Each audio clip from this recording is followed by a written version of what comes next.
How's it going, everybody? So what I got here is one of the sows that I killed, a backstrap to her. So first things first is, a lot of people say soak your pork. I only soak my boars. If I kill a big boar or any kind of boar, I soak them. All the pigs that I killed in my last video, I soaked them all for about 2 days just for the heck of it. So one thing I like to do is I take this out of the fridge or the freezer. I let it thaw out. I put it in the fridge, and then I let it sit out for a bit and just let it get up a little bit to room temperature, just to be a little bit better to work with. It's a lot better for the meat in the end. So if you see this is what's called fascia. That's something that you need to cut off of the hogs. So best way to do that, flip it over, and using a fillet knife usually is preferable just because they have a nice little bend to them. This one's from Russell Knives if anybody's looking for a good one. This was 35 bucks, real cheap, and I swear by this knife. It is amazing. And so all you have to do is you cut down the side of that, and once you get to close to the bottom of it, all you got to do is turn the knife and then just pull that down, and then that piece there is ready to go. Just go. So there's all that fascia. So all that fascia's off. Some of this little fat here, you can trim it up a bit, take off the fat, so that way it's not chewy at all. A lot of this is connective tissue, so you don't want that because most of the time it stays hard. A lot of people say it melts, which it really does if you cook it for a long enough time, but I'm going to show everybody how to do this, a quick, easy way to do this in the house and not able to have a smoker or anything. I prefer smokers, but I live in an apartment, so I can't really do that. I'm going to work on that other side there, where that fat's at. Take all that off. Key's a sharp knife, by the way, so there's that fat there. Just throw that away. You're making sausages. It's going to have a little bit of gaminess to it if it was left on. But, so with sow, I don't really see an issue with having to soak them, because the main reason you soak a boar is because of how much testosterone is running through a boar. They're constantly always trying to get the ladies and everything, so they have so much testosterone in them that blood is always flowing. And so the reason you soak it is it takes that blood out and it takes the testosterone out. So there's a clean cut, maybe a little bit there.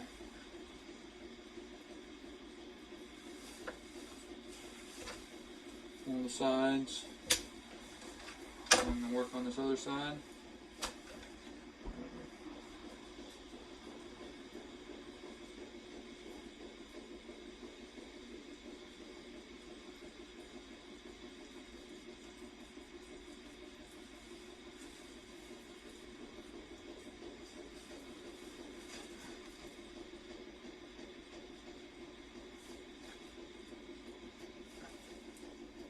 The reason you take this off is because this is something that makes your meat real chewy if you leave it on.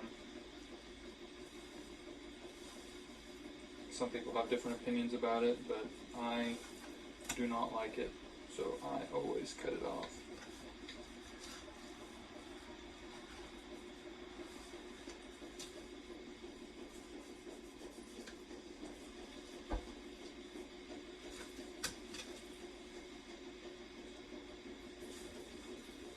Really, if you have a sharp enough knife, if you do that cut there right underneath it, all you really got to do is just keep pulling.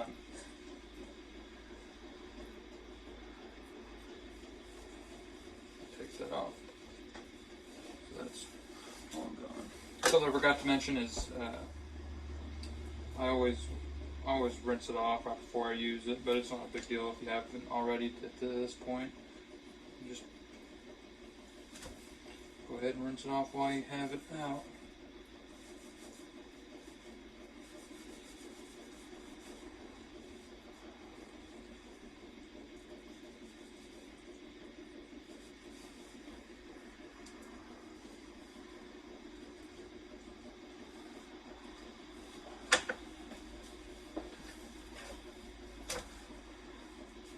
Here.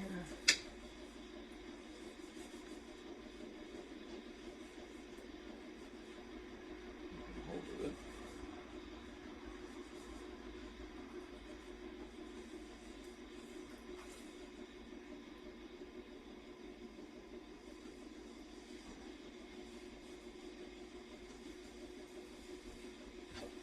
Alright, and that's pretty good for me, honestly. I might take that shiny stuff there. That's still fascia, so I'll take that off. Same goes for deer. If you guys want to do deer.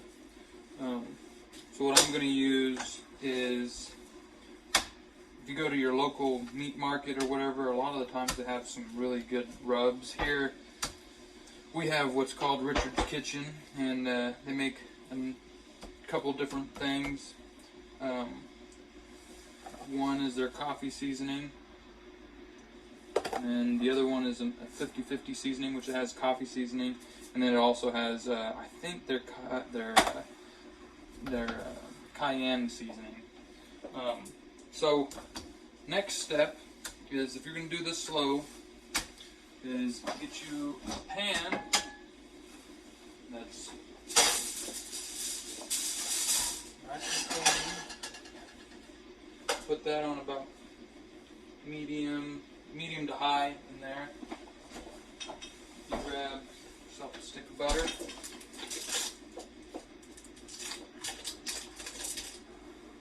Half a stick of butter, I guess I should say, because I buy the halves always. I put that in the center. What I'll do with that is I'll sear it. I'll sear all sides of the meat. So once the meat is ready to go, or once I've seared the meat, I'll take it off. And all I'm doing is I'm getting the outside. I'm getting all sides seared as much as I can. Once I get it seared, I'm taking it off and I'm applying the seasoning to it. Sorry, I had to let the butter melt. I put the hog meat in there. So what I'm looking for now is I'm looking for brown, just as much brown as I can get there. I'm using tongs. You don't have to use tongs. If you only have fork, then that's fine. The reason I sear it is it just makes it a little bit better for the meat in the end once you're cooking it slow, instead of it being all around just real soft. It has a little bit more of a texture to it.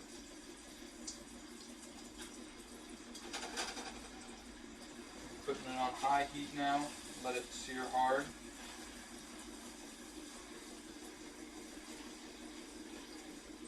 Giving it movement too, just to let it get as much as I can with that butter. As much butter in that meat as I can.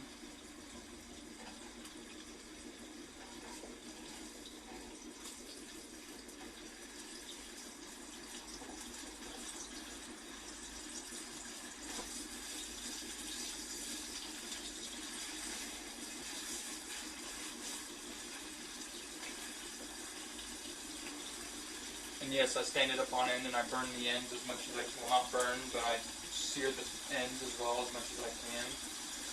Like I said, I want as much of it seared as I can possibly get before putting it in the oven. Now, with the oven at this stage, you can actually turn the oven on to 350 to 400. I do 350. I do a little bit longer. It'll take about an hour and a half, an hour to get it done, but in my opinion, the longer you cook, the better. It makes it a lot more tender.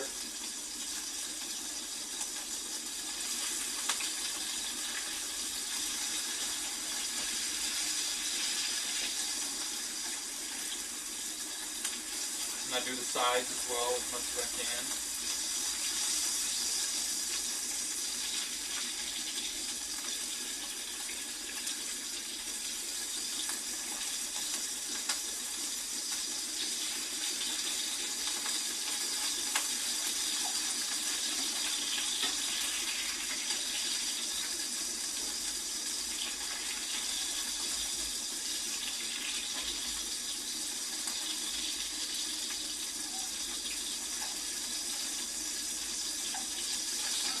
Now, if you haven't seen the other videos, this is actually a sow that I killed with one of my buddies. It's one of the hunts that we did recently. The first hunt I was able to get on camera.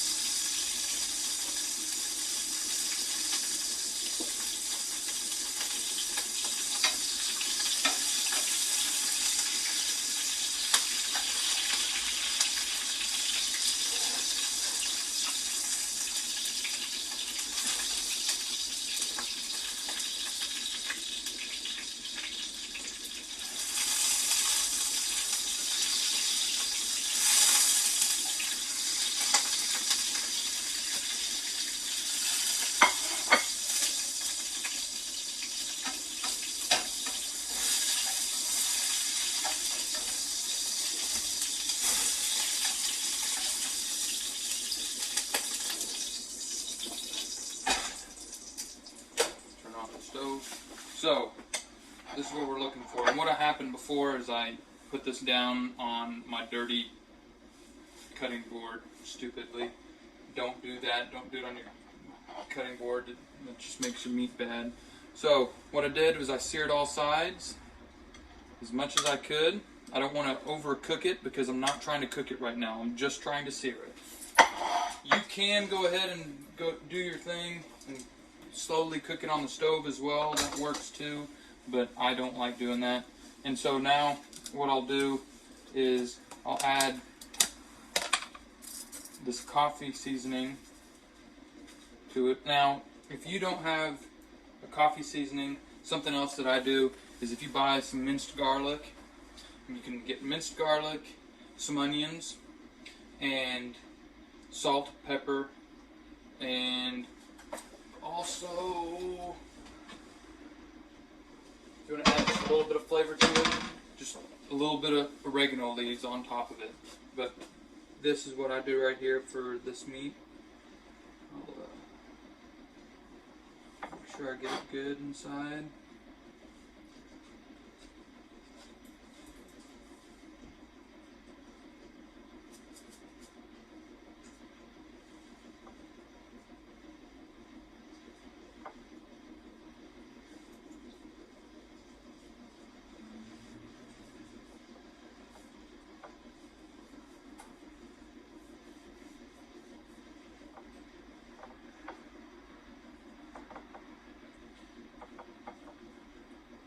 This is probably some of the best rub for your family, really. If you ever want to order online, I bet they sell it online.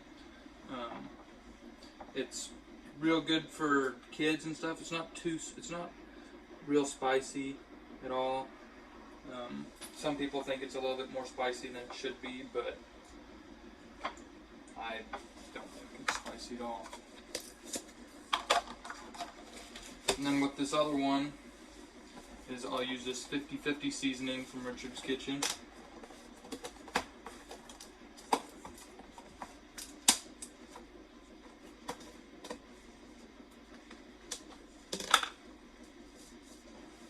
Now this is definitely has a little bit more of a kick to it. I think part of the ingredients is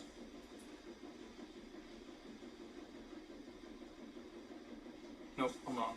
I thought it had some habanero in it. Now, I didn't wash my hands because the other one is just coffee seasoning and the other half of this is coffee seasoning, so it's not that big of a deal. Flip that over. Same thing to the side.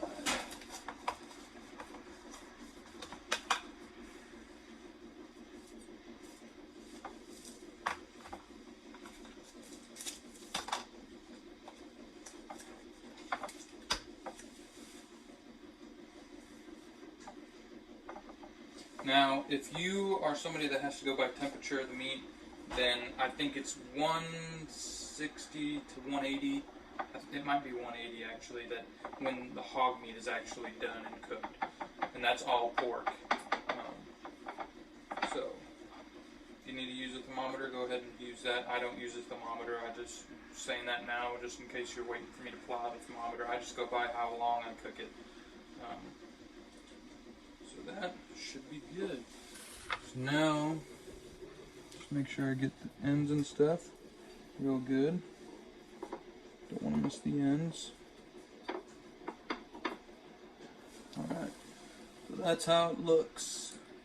Alright, so I got hands cleaned off. So now I've got my pan and I put foil underneath because most likely what's going to happen is I'm going to get juice from this and seeps out of it. So from here, all we got to do is get some tin foil. Grab the piece that you want to cook and put it in there.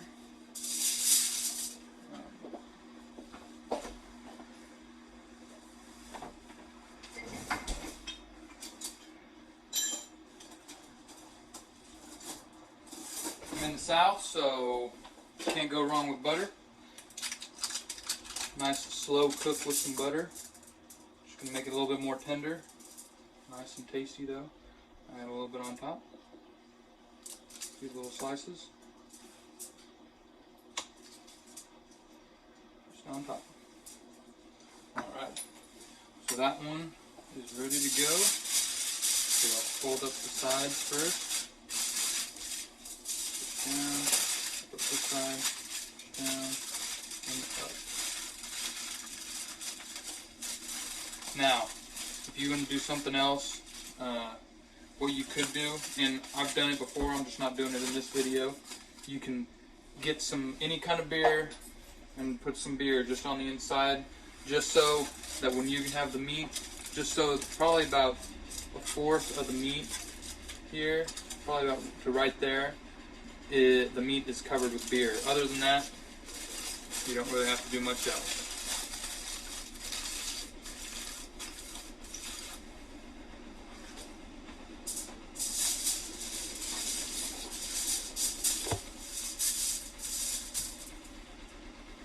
Grab that other piece, centered it. Butter. More pieces there.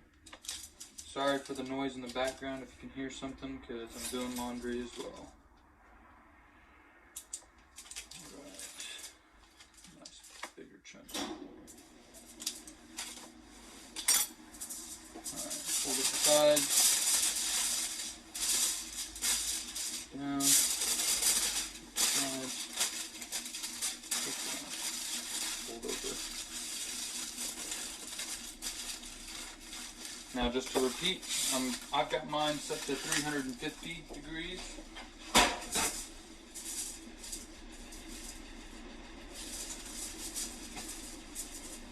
I don't know if your ovens work as bad as mine, but I do my meat long ways, so that way the whole side, everything's getting cooked even. If I was to do it this way, the back end would get cooked more. So put it in the center. Set it in. Time is 5 o'clock. I'll be back here shortly. Alright, so it's been approximately 50 minutes. So I'm going to take these out. I'm going to check them out.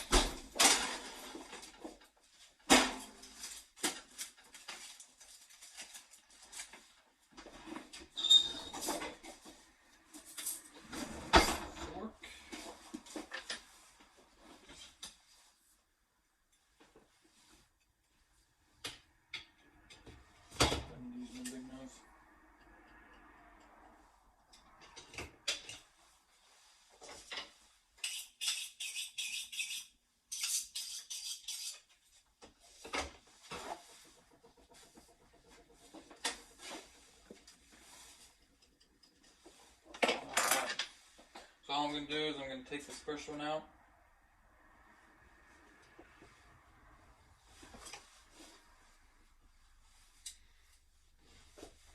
I'm going to make about halfway. Cut it down the center. Open it up. Looks good. She's done.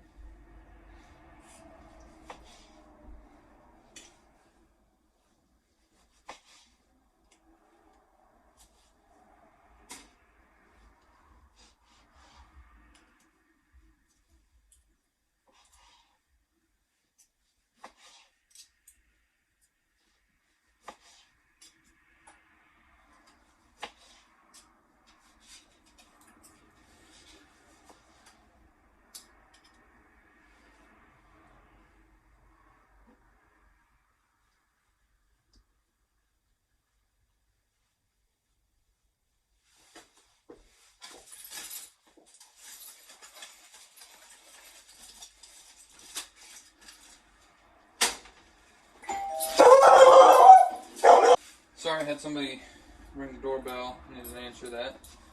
So these are all done, ready to go. So about 50 minutes on 350 is all you really need for these. If you want to go a little bit shorter, I think it might have been good to pull it out a little bit sooner, probably about 45 minutes maybe. But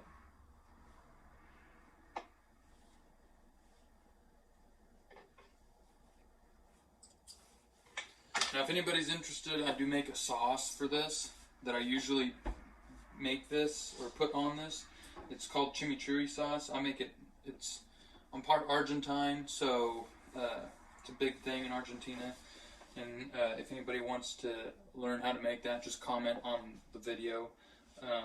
I'll make another video of that. And really, you don't even need seasoning when you use that sauce, and it goes good on pretty much everything. I've put it on fish, chicken, pork, beef, pretty much any meat, even just scrambled eggs. I've had people, because I used to make it and give it to people as gifts, and they would actually even put it in their scrambled eggs or ramen noodles. I haven't had any complaints, and it is top of the line. People always ask me to make it. So if you guys want a video of that, just let me know. I'll make a video of that. So there's the meat. It's all ready to go. Nothing else to do. If you guys want to make sides, then make sides.